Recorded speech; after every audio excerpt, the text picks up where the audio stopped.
नमस्कार साथियों, जी के भाई रोहित कुमार चैनल पर आप सभी का हार्दिक अभिनंदन स्वागत है। आज हम बात करेंगे दोस्तों पाबूजी के बारे में, और पाबूजी के बारे में नवीनतम जिलों के गठन के बाद पाबूजी के बारे में बात करेंगे, और लोक देवताओं में क्या क्या चेंज हुआ है उसके बारे में भी बात करेंगे कि कौन सा स्थान अब कहाँ था, कहाँ चला गया, उन सभी के बारे में बात करेंगे। नवीनतम भूगोल के अकॉर्डिंग आज हम पढ़ेंगे पाबूजी। वैसे यदि मैं बात करूं कला संस्कृति की, तो कला संस्कृति में सबसे बड़ा चेंजमेंट यदि हुआ है तो वो स्थान प्लेस को लेकर हुआ है कि कोई सा मंदिर पता नहीं कहाँ चला गया, कोई सा मंदिर कहाँ चला गया। सबसे पहले यदि आप चैनल पर नए हैं और पहली बार वीडियो देख रहे हैं तो वीडियो को पूरी देखें, चैनल को सब्सक्राइब करें, बेल आइकन को प्रेस करें, जिससे कि जितने भी हम वीडियो यहाँ पे डाले वो आप सभी तक पहुंच जाए।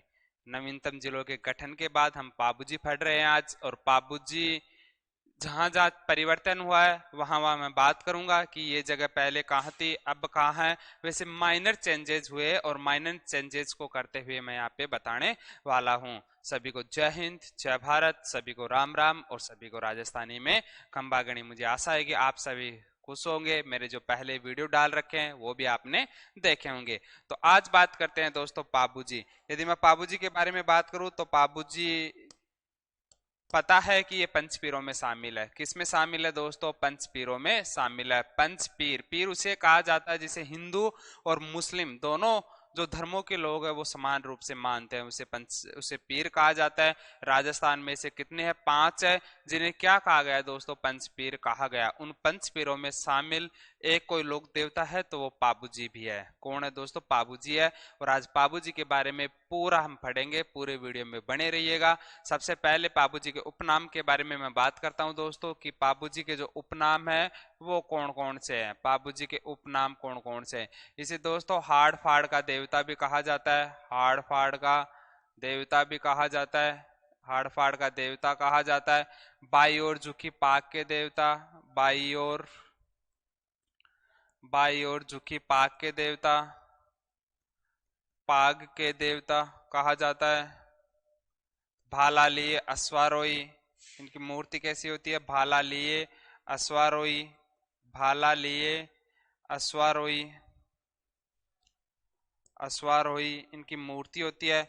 और इन्हें क्या माना जाता है दोस्तों उपनाम के रूप में? यदि मैं और बात करूं इन्हें क्या माना जाता है तो आप ये भी ध्यान रखना, इन्हें लक्ष्मण का अवतार कहा जाता है।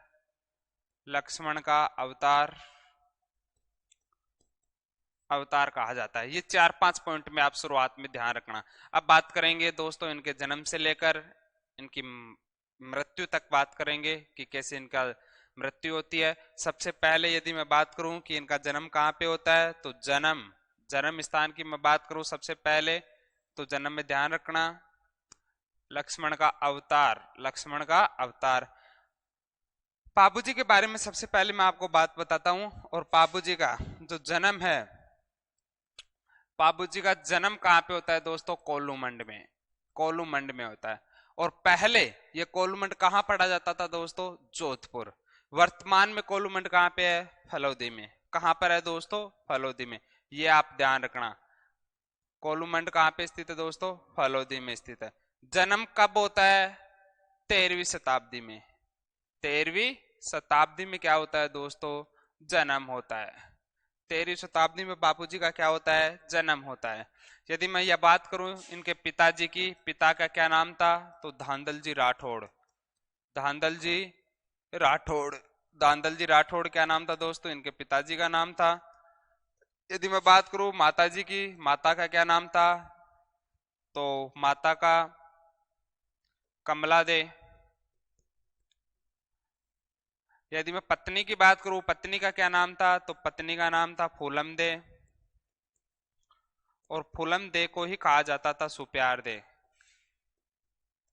सुप्यार दे। यदि मैं इनकी घोड़ी की बात करूं तो घोड़ी कौन सी थी दोस्तों? केसर कालमी, केसर कालमी काली घोड़ी थी इनकी। और ये घोड़ी किसकी थी? देवल नामक चारण जाति की महिला की, देवल नामक चारण जाति की महिला की, चारण जाति की महिला की, चारण जाति की महिला की। ये क्या थी दोस्तों? घोड़ी थी। सबसे पहले देखो पाबूजी में नवीनतम जिले बनने के बाद चेंज क्या हुआ है उसके बारे में बात करेंगे। तो वो देखो कोलूमंड। कोलूमंड पहले जोधपुर में, अब कहाँ पे पड़ता है? फलोदी। आज के बाद आपको ये पढ़ना है कि पाबूजी का जो जन्म है 13वीं शताब्दी में कोलूमंड फलोदी में होता है। ठीक है। फिर देखो पाबूजी का पिता धांधल जी राठौड़ यही है, माता वही है कमला दे, पत्नी सुप्यार दे या फूलम दे। घोड़ी केसर काल में जो कि किसकी घोड़ी थी? देवल नामक चारण जाति की महिला की ये क्या थी? घोड़ी थी। अब यहीं पे देखो दोस्तों, यहीं पे यदि मैं बात करूं जो फूलम दे थी या सुप्यार दे थी वो कहाँ की थी? अमरकोट की थी। कहाँ की थी दोस्तों? ये अमरकोट की थी। अमरकोट। और अमरकोट के सूरजमल क्या थी? सोडा की। सूरजमल सोडा की राजकुमारी थी। सोडा की राजकुमारी थी। राजकुमारी थी। ये सभी बातें आप ध्यान रखना। बाबूजी के जीवन परिचय से संबंधित ये सभी बातें आप ध्यान रखना। अब तक जो मैंने पढ़ाया उसमें नया जो पढ़ाया वो क्या पढ़ाया है कि कोलूमंड पहले जोधपुर में, अब कहाँ आता है? फलोदी में। अब कहाँ आता है दोस्तों? फलोदी में आता है। तो मुझे उम्मीद है कि यहाँ तक आपके सभी जो कॉन्सेप्ट है या जो भी चेंज हुआ है माइनर वो समझ में आ गया होगा। इसके बाद देखो यदि मैं बात करूं, बाबूजी घोड़ी की बात कर ली, सहयोगी की बात करूं कि बाबूजी के सहयोगी कौन थे? सहयोगी कौन थे बाबूजी के? सहयोगी। तो सहयोगी बाबूजी के कौन थे? चांदा व डामा। चांदा व डामा ये सहयोगी थे। वह कौन थे? बूढ़ो जी। बूढ़ो जी। वह कौन थे? बूढ़ो जी। बाबूजी के क्या थे? सहयोगी थे। बाबूजी का जो मेला है जो कि कोलूमंड में बढ़ता है, ये कब बढ़ता है दोस्तों? चैत्र अमावस्या को। चैत्र अमावस्या को बढ़ता है। चैत्र अमावस्या को बढ़ता है। चैत्र अमावस्या को बढ़ता है, ये भी आप ध्यान रखना। अब देखो बाबूजी के बारे में छोटी सी कहानी 4-5 मिनट की, उस कहानी को आप अच्छे से सुनना। बाबूजी अत्यधिक सुंदर थे। लोक कहावतों के अनुसार ऐसा कहा जाता है कि बाबूजी जो थे वो एक परी के बेटे थे। परी के क्या थे? ये बेटे थे। परी इंद्रलोक की जो परिया होती है अत्यधिक सुंदर। परी एक बार गलती से मारवाड़ में आ जाती है। मारवाड़ में भयंकर गर्मी पड़ती है।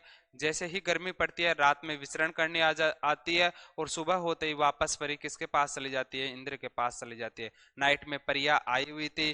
धांधल जी जो राठौड़ है वो भी मारवाड़ में घोड़ा लेकर कहीं जा रहे थे। नाइट में जैसे ही उनको प्यास लगती है गर्मी के समय तो पास में तालाब को देखते हैं और उसी तालाब में परी क्या कर रही थी? स्नान कर रही थी। जब नहाते हुए परी को देखते हैं तो परी बोलती है उसे कि हे सज्जन पुरुष, तुम जो भी हो धांधली कर रहे हो, अर्थात ऐसे नहाती हुई स्त्री को नहीं देखना चाहिए। लेकिन जैसे ही धांधल जी ने उस परी को देखा धांधल जी स्टेच्यू रह गए कि इतनी सुंदर लड़की, इतनी सुंदर परी आज तक हमने नहीं देखी।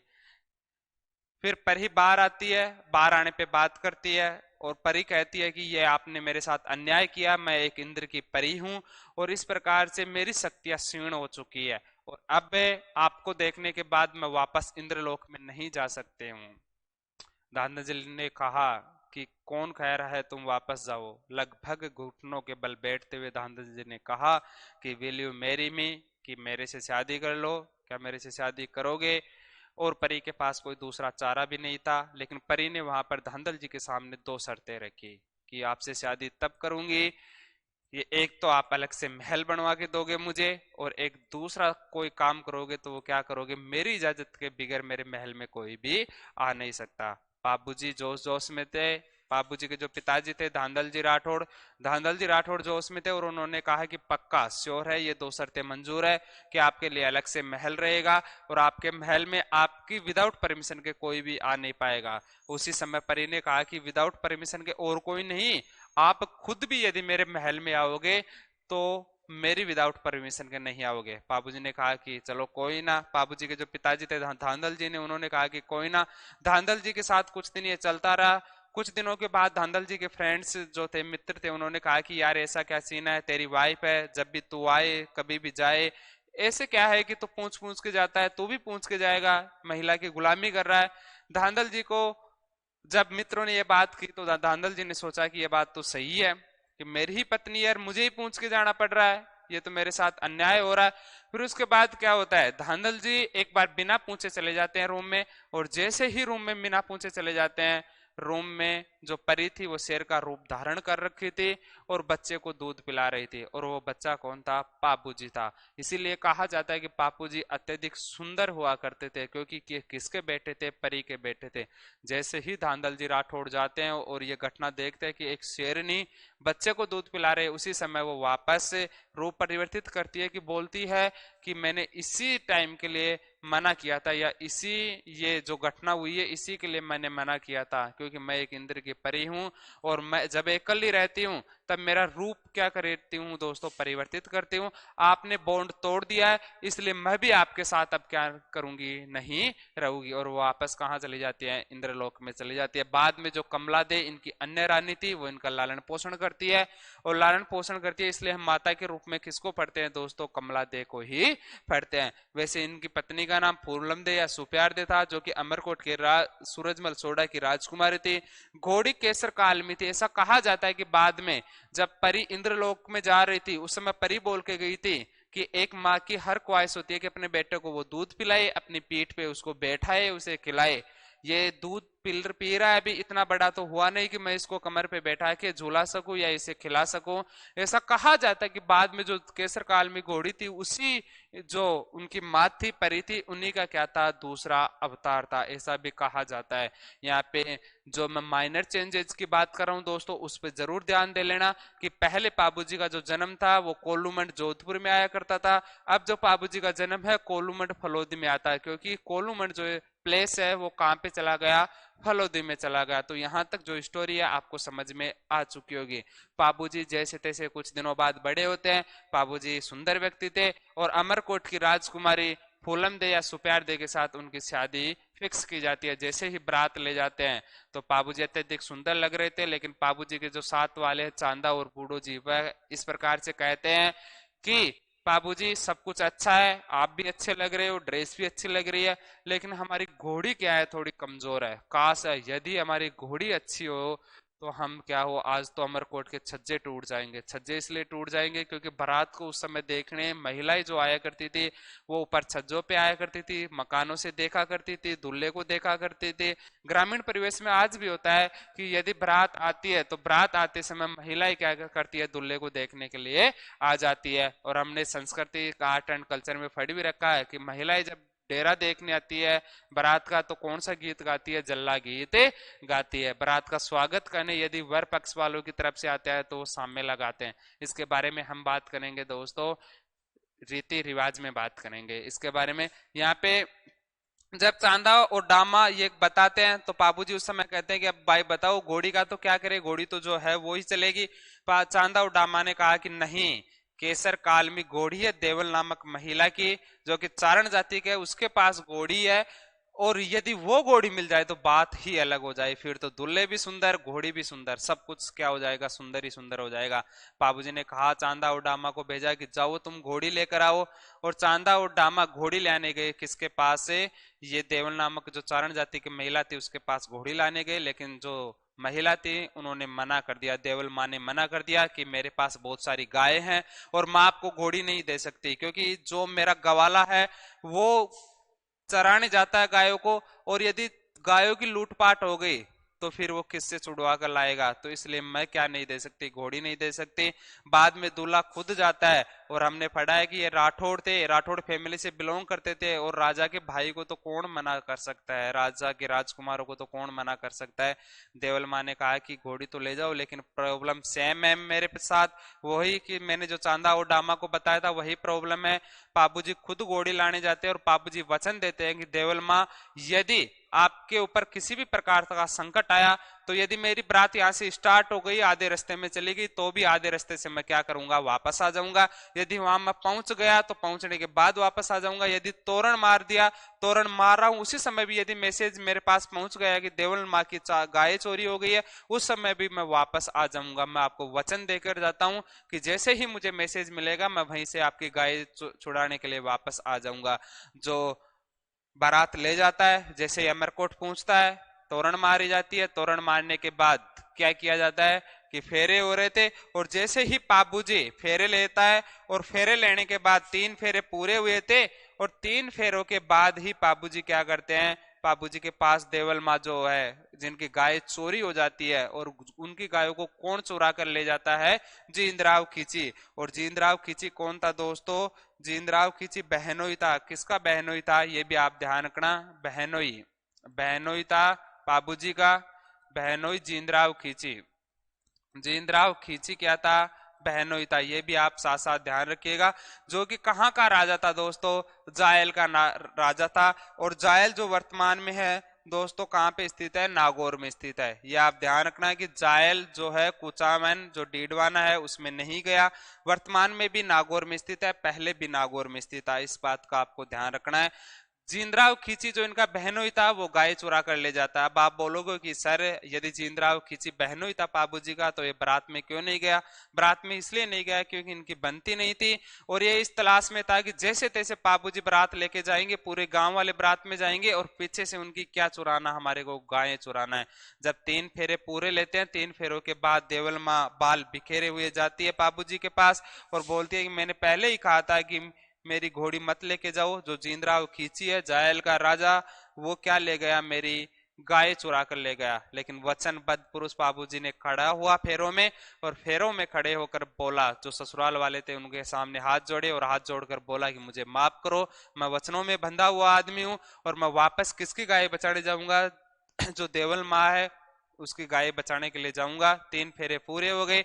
यदि मैं जिंदा वापस लौटा तो मैं इसे फूलम दे या सुप्यार दे को मैं मेरी पत्नी के रूप में स्वीकार कर लूंगा, और यदि मर गया तो फिर हम क्या करेंगे? ऊपर स्वर्ग में मिलेंगे। और जैसे ही 3 फेरों के बाद बाबूजी जींदराव खिच्ची के साथ देंचू नामक स्थान पर क्या हो जाते हैं दोस्तों? शहीद हो जाते हैं। और जो देंचू नामक स्थान है वो भी कहाँ पर है दोस्तों? ये भी वर्तमान में फलोदी में है। ये भी कहाँ पे है दोस्तों? वर्तमान में कहाँ चला गया? फलोदी में चला गया। क्योंकि पहले हम इसको जोधपुर में पढ़ते थे, अब इसको कहाँ पढ़ना है दोस्तों? फलोदी में पढ़ना है। एक बात का ध्यान रखना, जो भी चेंजेस हो रहे हैं या चेंजेस प्लेस को लेकर नहीं हुए उनको मैं ब्लैक पेन से यहाँ पे मार्क कर रहा हूं, तो उसके बारे में आप ध्यान रखना। देचू पहले जोधपुर में आता था, अब कहाँ चला गया देचू? अब कौन सी में आता है, कौन से डिस्ट्रिक्ट में आता है? फलोदी में आता है। तो इस बात का भी आप ध्यान रखना। देचू नामक स्थान पर क्या होता है? युद्ध होता है, और उस युद्ध में जो पाबूजी है वो क्या हो जाते हैं दोस्तों? वीर गति को प्राप्त हो जाते हैं। पाबूजी क्या हो जाते हैं? वीर गति को प्राप्त हो जाते हैं इसी युद्ध में। देचू नामक युद्ध स्थान पर युद्ध होता है 1276 ईस्वी में, और यहाँ पर वीर गति को प्राप्त हो जाते हैं। यहीं पे यदि मैं बात करूं, 3 फेरे पाबूजी लेकर गए थे, इसलिए आज भी बचे हुए 4 फेरे कहाँ लिए जाते हैं दोस्तों? मारवाड़ क्षेत्र में लिए जाते हैं। अर्थात पूरे राजस्थान में ही क्या लिए जाते हैं? 4 फेरे लिए जाते हैं। इस बात का भी आप ध्यान रखना। ये लोग ऐसे सोचते हैं कि 3 फेरे बाबूजी ले गए थे और 4 फेरे हम लेते हैं। 3 फेरों में लड़की आगे रहती है और 1 फेरों में लड़का आगे रहता है। तो इस प्रकार से आपको यह भी ध्यान रखना है। देचू नामक स्थान जो कि फलोदी में स्थित है, ये जींदराव खिच्ची के साथ लड़ते हुए क्या हो जाते हैं दोस्तों? वीर गति को प्राप्त हो जाते हैं। लेकिन लोक कहावतों के अनुसार यह भी कहा जाता है कि जो पाबूजी थे वो क्या थे दोस्तों? लक्ष्मण के अवतार थे। क्योंकि जब रामायण काल में जो श्रीलंका की मिस यूनिवर्स थी सुरपंका, जिसका नाम था स्वरूपनखा, वैसे अब वर्तमान में अपभ्रंश करके हमने क्या कर दिया? सुरपंका, कि जिसके नाक किसके समान हो? छाजले के समान हो। वैसे इसका नाम क्या था? स्वरूपनखा, अर्थात जिसके नक्श भी, नाखून भी क्या हो? स्वरूप हो। और जो हो कि हमारे को पता है कि राम के पास आती है, राम के पास आकर शादी का पहले प्रोविजन करती है, राम को प्रपोज करती है शादी के लिए, लेकिन राम ऐसे बोलते हैं कि मेरी सीट पहले ही बुक है। वो लक्ष्मण की तरफ इशारा करते हैं। लक्ष्मण उस समय तालाब में क्या कर रहा था? एक तालाब में पानी भर रहा था, और लक्ष्मण जब तालाब में पानी भर रहा था तो उसके पीछे पीछे स्वरूपनखा हो जाती है, और जैसे ही लक्ष्मण आगे आगे और स्वरूपनखा पीछे पीछे हो जाती है, और उस तालाब के कितने बार चक्कर लगाते हैं दोस्तों? 4 बार। और लक्ष्मण को गुस्सा आता है, गुस्सेल प्रवृत्ति का था, और लक्ष्मण ने स्वरूपनखा की क्या काट दी दोस्तों? नाक काट दी। नाक काटने के बाद स्वरूपनखा ने कहा कि डाकी, मैंने प्रपोज तो किया था शादी के लिए, इसमें नाक काटने की क्या जरूरत थी? लक्ष्मण ने कहा कि इस युग में तो मैं तेरा नहीं हो सकता, लेकिन कल युग में जरूर मैं क्या होऊंगा? तेरा होऊंगा। तू बनेगा फूलम दे, तू बनेगी फूलम दे, और मैं बनूंगा तेरा पाबू जी। इसलिए ये भी कहा जाता है कि जो पाबू जी थे वो किसके अवतार थे दोस्तों? लक्ष्मण के अवतार थे। ये भी कहा जाता है कि पाबू जी किसके अवतार थे? लक्ष्मण के अवतार थे। पाबूजी को मारवाड़ में ऊंट लाने का श्रेय प्राप्त है। पाबूजी को क्या है, मारवाड़ में ऊंट लाने का श्रेय प्राप्त है, क्योंकि इनके भतीजी की शादी थी। मारवाड़ में ऊंट लाने का श्रेय प्राप्त है क्योंकि इनके भतीजी थी, और भतीजी जो थी इनकी और भतीजी का नाम था केलम दे। भतीजी का क्या नाम था दोस्तों, केलम दे नाम था। और केलम दे की शादी में पहली बार क्या दिए गए थे, ऊंट दिए गए थे। इसलिए ऊंट लाने का श्रेय किसे प्राप्त है दोस्तों, पाबूजी को है। जो ऊंट पालक जाति है रायका, रेबारी, देवासी, ये जातियां ये अपना आराध्य देव किसको मानती है, पाबूजी को मानती है। रायका, रेबारी, देवासी देवासी अपना आराध्य देव किसको मानती है दोस्तों, पाबूजी को मानती है। आराध्य देव किसको मानती है दोस्तों, पाबूजी को मानती है। ये भी आप ध्यान रखना पाबूजी में कि पाबूजी की जो फड़ है, फड़ कहा जाता है कपड़े पर जो चित्र होते हैं उसे फड़ कहा जाता है। पाबूजी की फड़ का जो वाचन करते हैं दोस्तों नायक जाति के भोफे करते हैं, और नायक जाति के जो भोफे पाबूजी की फड़ का वाचन किसके साथ करते हैं दोस्तों, रावण हत्ता वाद्य यंत्र के साथ करते हैं। ये भी आप साथ साथ ध्यान रखना।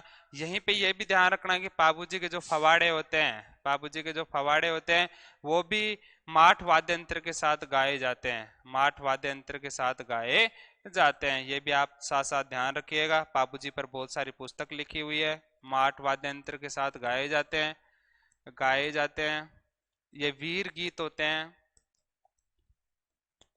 और ऊंट पालक जो रायका, रेबारी, देवासी जाति है, जब इनका ऊंट बीमार हो जाता है तो फड़ का ये क्या करवाते हैं, वाचन करवाते हैं, जो कि नायक जाति के लोग इनका वाचन करते हैं। और विथ किसके साथ, रावण हत्ता वाद्य यंत्र के साथ। रावण हत्ता वाद्य यंत्र एक तत्व वाद्य यंत्र है। ये भी आप साथ साथ ध्यान रखना।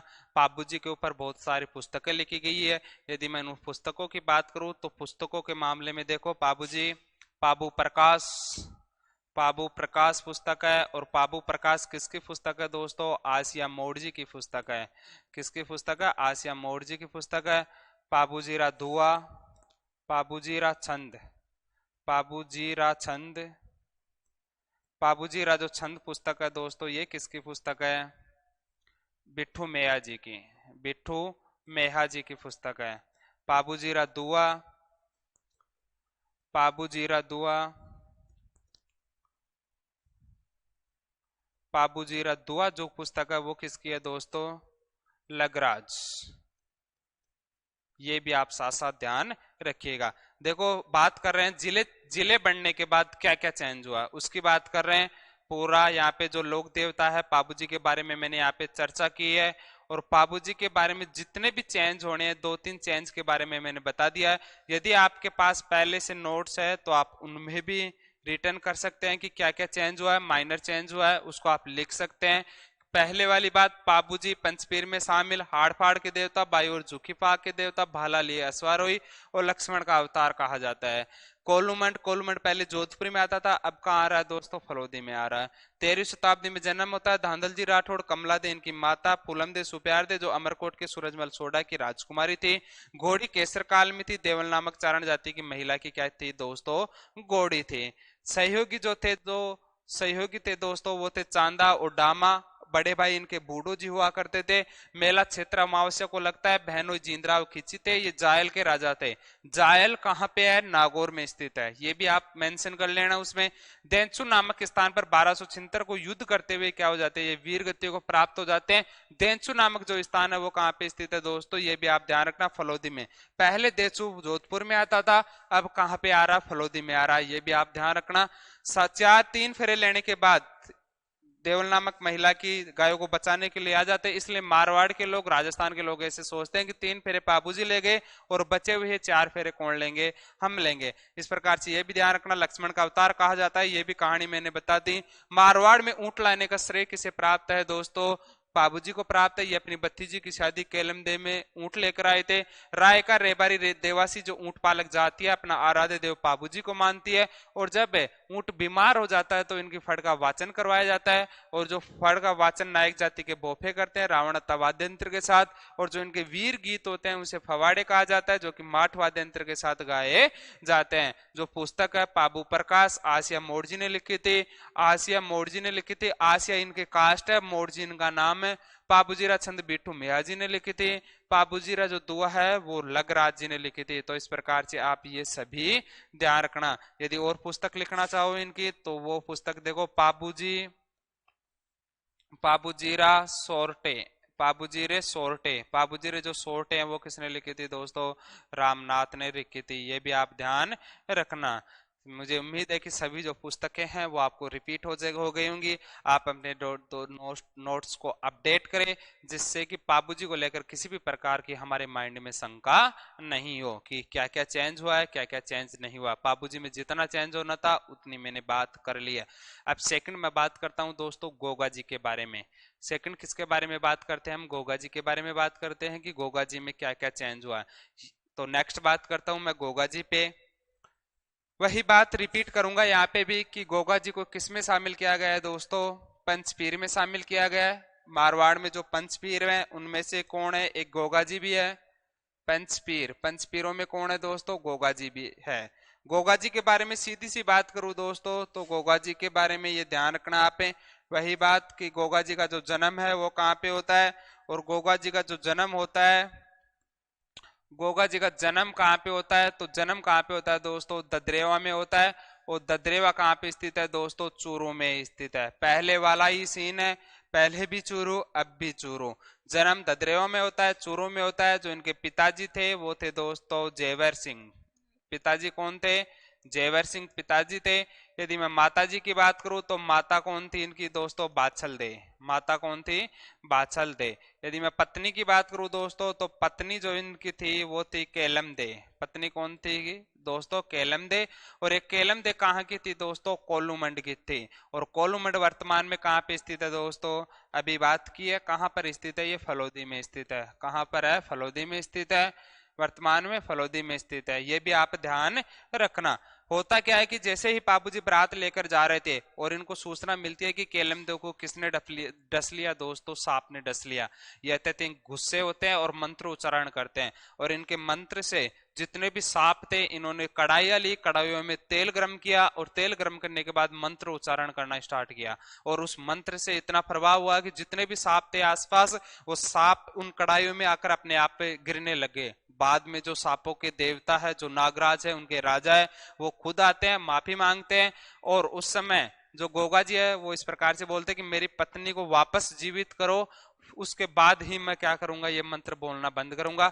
बाद में जो केलम दे थी उसका जो जहर था वो वापस खींचा जाता है सांप के द्वारा, और केलम दे को क्या किया जाता है दोस्तों? जीवित किया जाता है। महमूद गजनवी का एक बार भारत पर अटैक हो रहा था, और उस महमूद गजनवी का सामना कौन करते हैं दोस्तों? गोगा जी करते हैं। वो भी रूप बना बनाकर, अलग अलग रूप बनाकर, चारों तरफ गोगा जी अपने रूप में इतने प्रकट हो जाते हैं कि चारों तरफ गोगा जी हो जाते हैं। और महमूद गजनवी ने हाथ जोड़े और हाथ जोड़कर ये कहा कि तुम तो क्या हो? जहार पीर हो। जहार पीर एक अरबी भाषा का शब्द है जिसका अर्थ होता है साक्षात देवता। तो जहार पीर की यदि उपाधि दी थी तो दोस्तों वो किसने दी थी? ये भी आप ध्यान रखना। महमूद गजनवी ने। महमूद गजनवी ने। महमूद गजनवी ने। महमूद गजनवी ने जहार पीर की उपाधि दी थी। जहार पीर की उपाधि दी थी। जहार का अर्थ होता है साक्षात। जहार का अर्थ होता है दोस्तों साक्षात, और पीर का अर्थ होता है दोस्तों देवता। पीर का क्या अर्थ होता है? देवता होता है। ये भी आप ध्यान रखना। महमूद गजनवी ने इसे किसकी उपाधि दी थी दोस्तों? जहार पीर की उपाधि दी थी। उसके बाद यदि मैं और बात करूं दोस्तों आपके सामने, तो ये ध्यान रखना इसके जो मौसेरे भाई थे वो कौन थे? मौसेरे भाई इसके अर्जन और सुरजन हुआ करते थे। अर्जन और कौन हुआ करते थे दोस्तों? सर्जन हुआ करते थे। ये इनके साथ लड़ते हुए क्या हो जाते हैं दोस्तों? वीर गति को प्राप्त हो जाते हैं। गायों को बचाते हुए वीर गति को प्राप्त हो जाते हैं। इन्हें सरफ रक्षक देवता भी कहा जाता है, सांपों के देवता भी कहा जाता है इन्हें। ये भी आप ध्यान रखना। यदि मैं गोगा जी के बारे में ही और बात करूं कि अर्जन सर्जन के साथ लड़ते हुए वीरगति को प्राप्त हो गए। जिस समय ये अर्जन सर्जन के साथ लड़ रहे थे उस समय युद्ध कहाँ पे हो रहा था? ददरेवा चूरू में हो रहा था। ददरेवा आज भी चूरू में है, उस समय भी चूरू में ही था, क्योंकि चूरू का डिवीजन नहीं हुआ हमारे को पता है। और ये जब लड़ते हैं अर्जुन सर्जन के साथ तो लड़ते हुए इनका शीश यहीं पे कट कर गिर जाता है चूरू के ददरेवा में। और जो इनका धड़ है नीचे वाला वो लड़ता हुआ कहां तक पहुंच जाता है दोस्तों, नौहर हनुमानगढ़ तक पहुंच जाता है। इसलिए नौहर हनुमानगढ़ में क्या बनी हुई है दोस्तों, दुर्मेड़ी बनी हुई है। गोगा जी का जो मंदिर है वो मकबरा नुमा शैली में बना हुआ है। और इनके मंदिर के जो चौखट ऊपर मुख्य द्वार है उसमें क्या लिखा हुआ है दोस्तों, उस पे बिस्मिल्लाह लिखा हुआ है। और बिस्मिल्लाह का जो शाब्दिक अर्थ होता है वो होता है श्री गणेश करना। बिस्मिल्लाह भी अरबी भाषा का शब्द है। तो मुझे उम्मीद है कि यहाँ तक आपके जो कंसेप्ट है वो यहाँ तक क्लियर हुए होंगे। यदि मैं मंदिर के बारे में बात करूं कि इनके मंदिर कहाँ कहाँ है दोस्तों, तो वही बात आ गई कि मंदिर में ही चेंज हुआ है और मंदिर के बारे में ही मैंने बातें करते हैं। तो इनके मंदिर है दोस्तों, 3 मंदिर इनके मुख्य मंदिर है।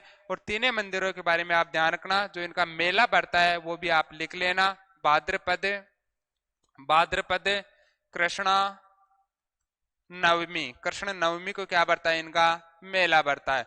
ये भी ध्यान रखना जो इनका मंदिर है वो ददरेवा ददरेवा में ददरेवा में है। ददरेवा वाला जो मंदिर है वो चूरू में स्थित है। और इसे क्या कहा जाता है दोस्तों, शीर्ष मेढ़ी कहा जाता है। इसे क्या कहा जाता है, शीर्ष मेढ़ी कहा जाता है। यदि मैं बात करूं सेकंड वाले मंदिर की कि कहाँ पे स्थित है, तो नौहर में स्थित है।